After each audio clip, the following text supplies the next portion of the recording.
औज़ुबिल्लाहिमिनश्शैतानिर्रजीम बिस्मिल्लाहिर्रहमानिर्रहीम। मैं और राना शकील रहमान FVN पर खुश आमदीद।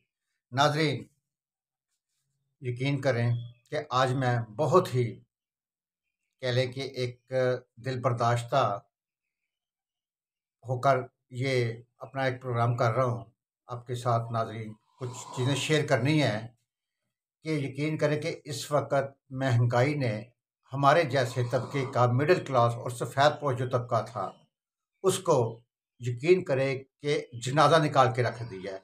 हम लोग इस वक्त यकीन करें कि सिर्फ और सिर्फ हम जैसे लोगों के ऊपर कसम खुदा की सिर्फ दुआ पढ़ने की ज़रूरत है कि जनाजा निकाल दिया, दफना के रख दिया है।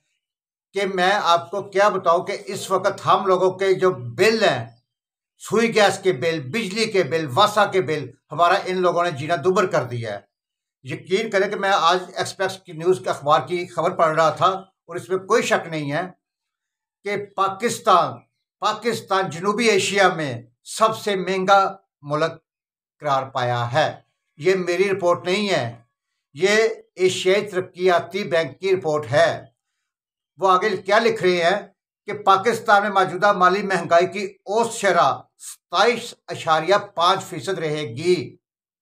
एशियाई तरक्याती बैंक ने पाकिस्तान को जनूबी एशिया के 8 ममालिक में सबसे महंगा मुल्क करार दिया है। एशियाई तरक्याती बैंक का कहना है कि पाकिस्तान में मौजूदा माली साल महंगाई की औसत शरह 27.5% रहेगी। एशियाई तरक्याती बैंक की जानब से जारी करदा रिपोर्ट में बताया गया है कि जनूबी एशिया में श्रीलंका, ये अब 8 मुल्कों की एक फहरिस्त जारी की है उन्होंने, जो कि श्रीलंका जो है इस वक्त 24.4% के साथ दूसरे नंबर पे है। श्रीलंका जो कि डिफॉल्ट हो चुका है, वो हमारे से एक स्टेप पीछे है। पाकिस्तान में 27.5% और श्रीलंका में 24.4% महंगाई के साथ दूसरे नंबर पर है। जबकि अफगानिस्तान 13.8% के साथ तीसरे नंबर पर। अफगानिस्तान जहां पर एक साल पहले तालिबान ने कब्जा किया था और उस वक्त अफगानिस्तान में 124 रुपए का डॉलर था। जैसे अफगानिस्तान पे तालिबान ने कब्जा किया और एक साल पहले डॉलर 86-87 पर आ गया था और आज भी वहां पे डॉलर 86 और 87 पर है। तालिबान, जिन्हें हम पठान कहते हैं, या अफगानिस्तान के बारे में हमारी बहुत सी लोगों की बहुत सी राय है कि वो बैकवर्ड इलाका है या बैकवर्ड एक मुल्क है, वहाँ पे कोई पहाड़ों में घिरा हुआ मुल्क है, लेकिन उन्होंने अपनी अवाम के साथ जुल्म नहीं किया। तालिबान ने अगर अफगानिस्तान पे कब्जा किया तो उन्होंने अपने अफगान भाइयों का, पूरे मुल्क का ख्याल रखा है कि आज अफगानिस्तान में जो महंगाई है वो 13.8% के साथ तीसरे नंबर पर है। चौथा बांग्लादेश, जो कि 1971 में आज़ाद हुआ था। बांग्लादेश, जी हाँ, 8.7%।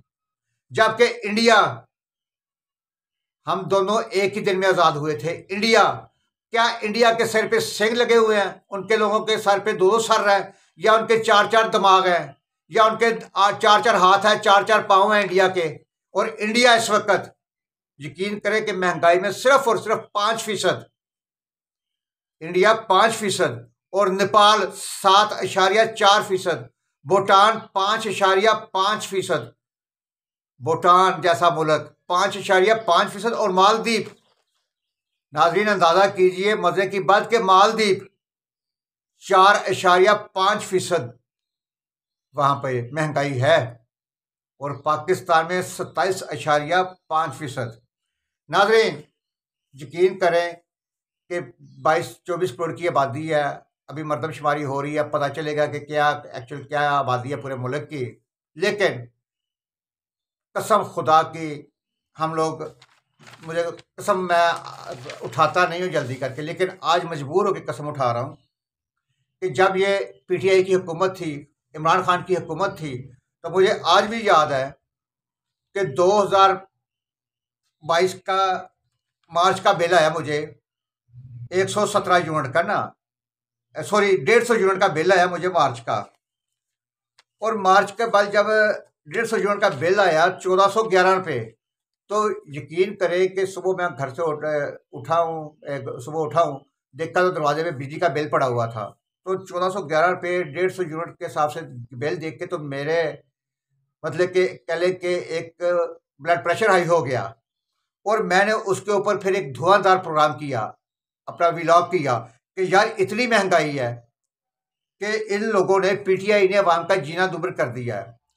नाज़रीन, आपको याद होगा कि 2018 से लेकर 2022 तक, अप्रैल 2022 तक नून लीग उस वक्त अपोजिशन में थी, और अपोजिशन जमातें जो थी उस वक्त यही कह रही थी कि इमरान खान ने महंगाई, ताबड़तोड़ महंगाई कर दिया, गरीब आवाम का जीना दुभर कर दिया है। इन लोगों ने महंगाई मार्च किया। कहाँ पे पीपल्स पार्टी ने, बिलावल भुट्टो ने कराची से इस्लामाबाद तक महंगाई मार्च किया, और इन लोगों ने महंगाई मार्च किया। महंगाई पे क्या क्या तकरीरें करते थे असम्बली में कि जी इमरान खान ने महंगाई पे ये कर दिया, वो कर दिया, बला बला बला बला। लेकिन इन लोगों ने हमें 3 साल, बल्कि 3.5 पौने 4 साल हमें तसल्ली थी, क्योंकि उस वक्त मैं नून लीग का वर्कर भी था, नून लीग के साथ सिम्पथीज भी थी मेरी। तो हमारा ये था कि नून लीग के पास वाकई टेक्निकल टीम है, और इनको अवाम में ये हमदर्दी रखते हैं, और ये आकर जैसा कि ये कहते थे जी हम आ जाएंगे तो पाकिस्तान को ये महंगाई नीचे आएगी, ये महंगाई नीचे आएगी। उस वक्त पीडीएम की हुकूमतों को, ये दीगर जमातों को, अब जो आज पीडीएम की हुकूमत है, उस वक्त ये तमाम जमातें जो थी, मौलाना फजल रहमान साहब माशाल्लाह से आलम दीन है, हम लोग उनसे जो है वो दीन का सबक सीखते हैं। और इसी तरह पीपल्स पार्टी है, नून लीग है, और दीगर जमातें जो थी, तो वो कि जी ये जो है हम आएंगे तो हम अपनी आवाम को रिलीफ देंगे, मुल्क में महंगाई कम करेंगे। उस वक्त पेट्रोल जो था 150 या 160 रुपये पर था, 140 बाद में किया खैर उसने 10 रुपये में खान साहब ने, लेकिन वो जो भी उन्होंने छक्का मारा। लेकिन बात करने की ये है कि उस वक्त आपको पता था, आप हुकूमत में थे, आप अपोजिशन में थे, आपको ये पता था। अगर आज आप कह रहे हैं जी ये आईएमएफ से इस तरह के एग्रीमेंट करके आए थे, उस वक्त भी आपको नहीं पता था कि ये आईएमएफ से इस तरह के एग्रीमेंट करके आए हैं, तो ना लेते हुकूमत। यकीन करें कि नून लीग का आसफ अली जरदारी, खासकर मैं कहता हूँ कि सबसे बड़ा सियासतदान आसफ जरदारी निकला है, जिसने नून लीग का जनाजा निकाल के रख दिया है, बकौल जवेद चौधरी साहब के कि जी नून लीग का जनाजा निकल गया, सिर्फ आप दफनाने की और दुआ पढ़ने की जरूरत है। इन लोगों ने अपनी, कहते हैं कि रियासत को बचाया, सियासत तबाह कर ली है, लेकिन सियासत भी तबाह कर लिया, रियासत भी तबाह कर दी है। नाज़रीन, यकीन करें, खुदा की कसम, ये आज मुझे बिल दोबारा मिले हैं, और ये देखें कि मुझे अब ये मार्च का बिल मिला है 102 यूनिट का, बिजली का बिल 102 यूनिट, कितना 2613 रुपये, 2613, जबकि मार्च 2022 में ये बिल 150 यूनिट का बिल था 1411, जिसके ऊपर के हमने अपना सर पीट रहे थे कि 1411 इतना ज़्यादा बिल आ गया, और आज 2613 रुपये है 102 यूनिट का। और इसी तरह नाज़रीन, यकीन करें, मैं क्या बताऊँ आपके साथ, आप सबके साथ बीत रही है, आप सब आप इंजॉय कर रहे हैं, मज़े ले रहे हैं, मैं भी बहुत मज़े ले रहा हूँ, बहुत इंजॉय कर रहा हूँ। इंजॉय क्या कर रहा हूँ, क्या बोलूँ, सिसकियाँ दे रहे हैं, हाय हाय दिल से निकल रही है, ज़ुबान से तो नहीं कुछ कह सकते हैं, क्यों अपनी ज़ुबान हमने गंदी करनी है, लेकिन दिल जो है ना, दिल वो इस वक्त रो रहा है। अब ये देखें नाज़रीन के गैस का बिल, गैस कहाँ पे गैस 200-250-300 बिल आया करता था गैस का, और ये जो गैस का बिल मुझे आया है नाज़रीन कि अब फरवरी का बिल जो था, फरवरी का गैस का बिल 5000 रुपया, 5380 रुपये, ये फरवरी का बिल है 5380। और मार्च का अब जो बिल आया है, अब जो करंट बिल आया 3552 रुपये, 3552 रुपये। और ये जो इन्होंने रिबेट एडजस्टमेंट कोई डाली हुई है 1349 रुपये की गैस की कीमत डाली हुई है, 1399 रुपये जो है वो इन्होंने रिबेट डाली हुई है। इस तरह गड़बड़ पता नहीं क्या क्या इसकी खिचड़ी बना के उन्होंने 3552 रुपये गैस का बिल भेज दिया है।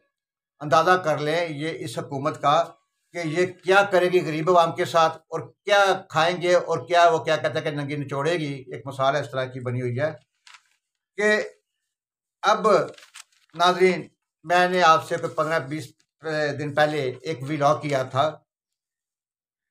सिगरेट के ऊपर। सिगरेट, जी हाँ, कि सिगरेट के ऊपर ये जो माफिया बैठा हुआ है, ये माफिया सारा हमारे हुकूमत में बैठा हुआ है। अच्छा, ये जो हुकूमतें होती हैं नाजरीन, आपको ही पता है, जब ये अपोजिशन में होती है तो यकीन करें अपोजिशन में रह के ये अवाम की बड़ी खैरख्वाह होती हैं, बड़ी हमदर्द होती हैं अवाम की। और जैसे ही हुकूमत में आती हैं, वो हुकूमत में, अच्छा मजे की बात यह है कि हुकूमत में आने के बाद फिर क्या कहती है कि वो पिछली हुकूमत ने ये करके, पिछली हुकूमत बला बला कर गई या फलां कर गई है। और फिर अपोजिशन क्या करती है? अपोजिशन करती है कि ये हम गरीब के हमदर्द हैं, हम अब दोबारा इक़्तिदार में आएंगे तो ये करेंगे।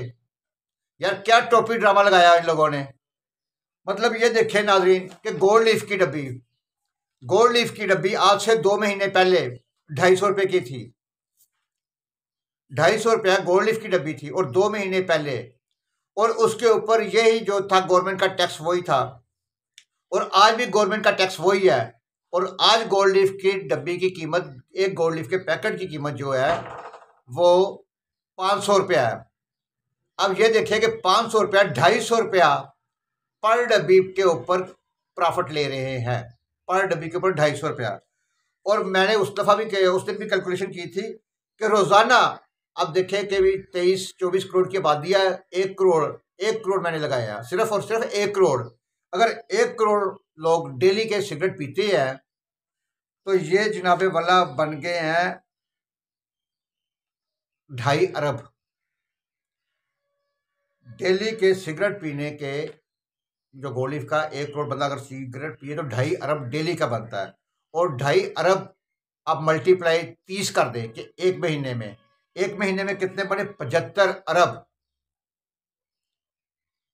अंदाजा कर लिया, हो सकता है मेरी कैलकुलेशन है, क्योंकि मेरा कैलकुलेटर छोटा है तो शायद इसमें कोई फर्क ना आया हो कि 75 अरब मेरे कैलकुलेटर के हिसाब से। और कैप्स्टन जो है, पहले जो गवर्नमेंट के जो टैक्सेस थे ये इसी तरह था कि 91 रुपये, और उसके ऊपर 15 रुपये टैक्स मिला के 107 रुपये की डब्बी थी, और दुकानदार देता था 120 रुपये की डब्बी। आज भी टैक्सेस वही हैं, टैक्सेस वही हैं,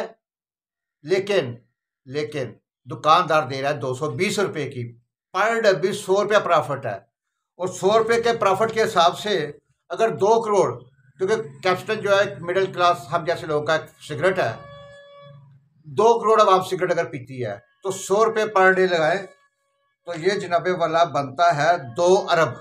पर डे के हिसाब से 2 अरब बनता है, और 30 दिन लगाए, 1 महीना लगाए तो ये 60 अरब सिर्फ कैप्स्टन में 1 महीने के।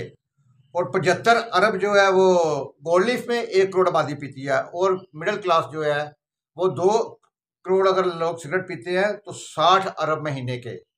नाजरीन, और बाकी दीगर ब्रांड अलग, ये जो है खरबों रुपए कहाँ पे जा रहे हैं? ये कौन सा माफिया है? सारा हुकूमतों में बैठा हुआ है, सारा असेंबली में बैठा हुआ है, पार्लियामेंट में बैठा हुआ है, जो वहां पे बैठ के फिर अपोजिशन में वो गरीब के नुमाइंदे बनते हैं, मिडिल क्लास के नुमाइंदे बनते हैं, और हुकूमत पे आके जी हमारी मजबूरियां ऐसी हैं जी, इमरान खान जी वो IMF से डील करके गया था, और जी वो इमरान खान ऐसे कर गया, इमरान खान वैसे कर गया। ऐसे नहीं चलता है, ऐसे नहीं नाजरीन। अब ये जैसा कि आप सबको पता है कि नून लीग को भी पता है, मैं 100% श्योर करता हूँ नून लीग को भी पता है कि नून लीग की सियासत तबाह हो चुकी है। नून लीग को कोई उम्मीदवार, कोई कैंडिडेट ऐसा जो खासकर सिटी एरिया में कोई कैंडिडेट, उनको कोई टिकट लेने वाला कैंडिडेट वो बमुश्किल मिलेगा। अगर कोई कैंडिडेट मिल गया तो उसके साथ जो हशर होगा वो पूरा जमाना देखेगा, पूरी दुनिया देखेगी, पूरी दुनिया देखेगी कि नून लीग के टिकट होल्डर के साथ क्या होता है और नून लीग किस पोजीशन पर खड़ी है। यकीन करें। और मैं कहता हूं कि जरदारी ने, आसिफ अली जरदारी सबसे बड़ा सियासतदान निकला, जिसने देखें वो एक साइड पे बैठ के एंजॉय कर रहा है अपने बेटे को। उसने तमाम वजारतें जो है अपनी, मतलब वजारत खारजा अपने पास रखी है और साथ उनको लगाया है ना रबानी खर को, और बेटा तूफानी दौरे कर रहा है। और जितनी भी दूसरी वजारतें थी, वजारत खजाना जो थी, नून लीग की, और उसके बाद वजारत दफा, वजारत दाखिला, जितनी भी पेट्रोल देख लें 277 पे, सॉरी 272 पे अवाम दुहाइयाँ दे रही है। यकीन करें हम जैसे गाड़ियां घर के 2 महीने से गाड़ी घर खड़ी कर की हुई है और बाइक के ऊपर आते जाते हैं। तो इन लोगों ने सिर्फ और सिर्फ आसफ अली जरदारी की आज भी स्टैब्लिशमेंट के साथ है, अदलिया के साथ भी बनी हुई है, और वो अपना वोट बैंक भी बना रहा है। और उसका वोट बैंक यकीन करें कि आने वाले दिनों में जो है पीपल्स पार्टी में लिख लें, ये इस इलेक्शन में तो नहीं लेकिन 2028 में अगर इलेक्शन होते हैं तो आने वाला प्राइम मिनिस्टर आपका बिलावल भुट्टो होगा। और मैं कहता हूँ कि बिलावल भुट्टो एक इंटेलिजेंट बच्चा है, हमारी नज़र बच्चा है, इंटेलिजेंट लड़का है वो, और उसने सही अपने बाप से सियासत सीखी है कि पूरी दुनिया में अपने राब्ते कर रहा है, अपने कॉन्टेक्स्ट पैदा कर रहा है, और जहाँ भी बोलता है अच्छा बोलता है, अच्छी स्पीच करता है और पाकिस्तान को डिफेंड करता है। लेकिन जो नून लीग ने वजारतें मिली हैं, कल इन वजारतों के साथ क्या होगा वो आप सब देखिएगा। मैं नहीं कहता, दुनिया देखेगी, पाकिस्तान देखेगा। तो नाज़रीन, महंगाई की चक्की ने पीस के रख दिया, गरीब अवाम का जीना दुभर कर दिया है।